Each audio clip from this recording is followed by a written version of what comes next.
Welcome to Autism Approved, brought to you by Enzymedica.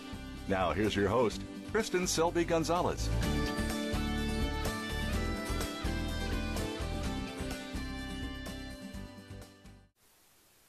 Hi, I'm Kristin Selby Gonzalez, and welcome to Autism Approved.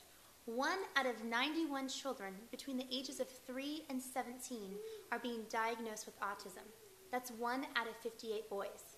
We knew it was more important than ever to bring you a show that brought hope, resources, and tools. Today we have a show like none other. We are actually in the home. We're actually behind the doors of a home with a family dealing with autism. We are so grateful and so honored to be here. Today, please help us welcome our guests, Jennifer Jackson and Sean Jackson. So thank you for being here. Thank you. And so Charlie is your son. Yes. And Charlie is going to be in and out, I'm sure, of this wonderful interview. And you know what? Can you come over here for a moment, just so they can kind of see you? Yeah? You want to start up for your daddy? And will you introduce who you are? Marley K. Jackson. Marley K. Jackson. And whose sister are you? Charlie's sister. And how old are you? 4. You're 4. Oh my goodness. So you're going to be here too, right? Yeah. Okay. All right. So what we're going to do is we are going to talk to you, your mommy and your daddy, and we're probably going to be talking to Charlie too. And we're going to be talking to all of these people all about what it's like to be in your family. Is that pretty cool? Yeah. Yeah. So, you're so cute. So, what I'm going to start with first is, when Charlie was diagnosed, what were you guys first told? That he was a different kid, and, we would always have challenges with them. His teachers and therapists said he would probably never talk. They wanted him to use pictures to communicate with us. And how old was he when he was diagnosed? 3. He was 3. And Yeah. today, how old is Charlie? He just turned 7. He just turned 7. Okay. A couple months ago, yeah. They didn't really give us a whole lot of helpful information. They basically were just like, he has autism, don't expect too much, you're going to have a lot of challenges. And how did you feel? I suspected from the time he was about a year old. Okay. And in one sense, I was kind of relieved because I'd been telling people for 2 years, something's up, I need something, Yeah. And even at his year appointment, I specifically remember telling his pediatrician, he gags when he touches his food, he is not talking, what's going on? And she's just like, oh, he was a preemie, he's fine, There's no other siblings yet. Yeah. And, so for 2 years, I was like, something's up. And, when he was about 2.5, the early intervention started and everything. So I knew, I was finally getting a little bit of a response. So, I was somewhat relieved that, okay, finally something tangible, and I have something to work with now. But at the same time, I was kind of, didn't know what to do. I was like, whoa, because they didn't, the only thing they really told us to do was get a floor time video. Are you They serious? were like, look into floor time, and wow. that was about it. And at that time, you're like, what's floor time? Yeah. Oh, my goodness. And so where was Charlie on the spectrum?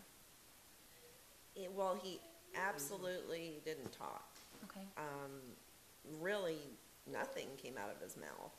Was he looking? Was he lining objects up? Was he doing repetitive behavior? Spinning. He was a flip spinner. cars over. Okay. He would spin the Spin the wheels. Anything big and round, he would spin. My sister had a strainer, and every time he would go to her house, he would go right to the cabinet, pull out this strainer, and just spin it the whole time we were there. Wow. And she moved her kitchen around one time, and he could never find the strainer again. He kept looking.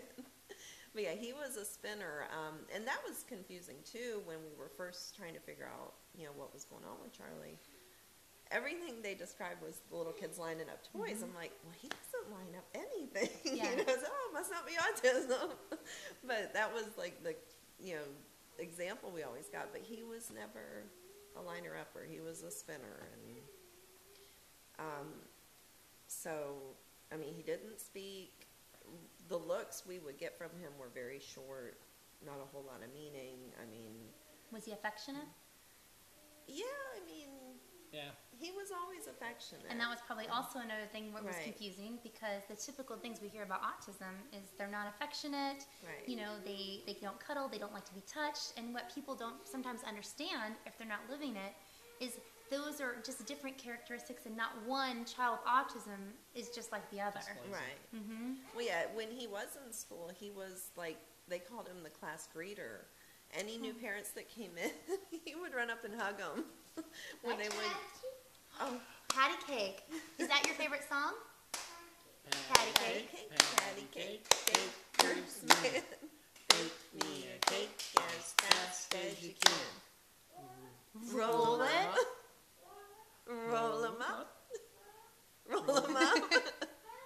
Put 'em in the pan. Very good, Charlie. Well, and this is Charlie, everybody, and Patty Cake is his favorite song for the time being, at least, right? You did such a good job at that. See, now that is just so amazing. I mean, here we have video equipment around, we have lights going on, and yet he still came up and said his song. And what people understand, this is what, like, our days are like. You know, you have a visitor come over to your house, a family member, and I think it's so important for people to understand. This is our life, right? Yeah. And we get so excited when somebody comes and sits down next to us and sings a wonderful song. He's so beautiful. Patty cake. Patty cake. Patty cake. Done wants to see Oh, in the you don't want your picture. sister there? No? Because is this Charlie's seat? Yeah? Patty cake. Patty cake. Baker's man. Bake me a cake as fast as you can. Roll 'em up. Roll 'em up. Put 'em in the pan. Good job, buddy. Very good. He's like, everyone knows the song. Now, how great would that be if your family and friends came over and every time you were talking and he came up and said, everybody stopped and did that? I mean, how amazing would that be? That would be awesome. Because it's all about that connection, right? Yeah. Well, and this is even a new development for him because he's highly sensitive to visual stimulation. And typically when people come around, family, strangers, and stuff like that, he's very nonverbal. Wow. So, I mean, for him to be as verbal as he's being right now is actually a development. That is so great. Yeah, because Right, we'll high tell five. people how many words he's saying and all that, and then they come over and he's like, you know, it's like, say something. He probably knows too that we are excited. Patty cake. Patty cake. Baker's man. Bake me a cake. Yes. Oh, sorry. Roll 'em up. Roll 'em Roll up. 'em up. Put 'em in the pan. Pan. Yay! Good job, buddy. He is doing so phenomenal. Yeah. And this is a child that didn't really had no language whatsoever. Right.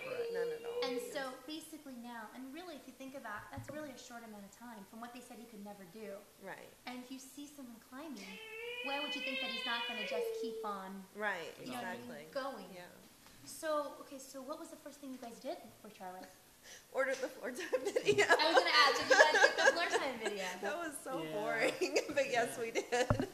And did you see anything with that? Like you probably learned to get on the ground and play in maybe a different way. What's funny, looking cake. after going, Patty cake.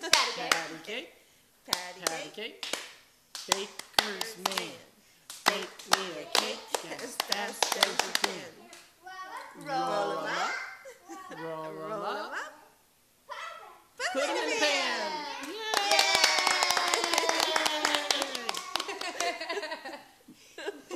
She's so cute. Oh my goodness. What an awesome sister. So basically you guys got the floor time video, and then what happened?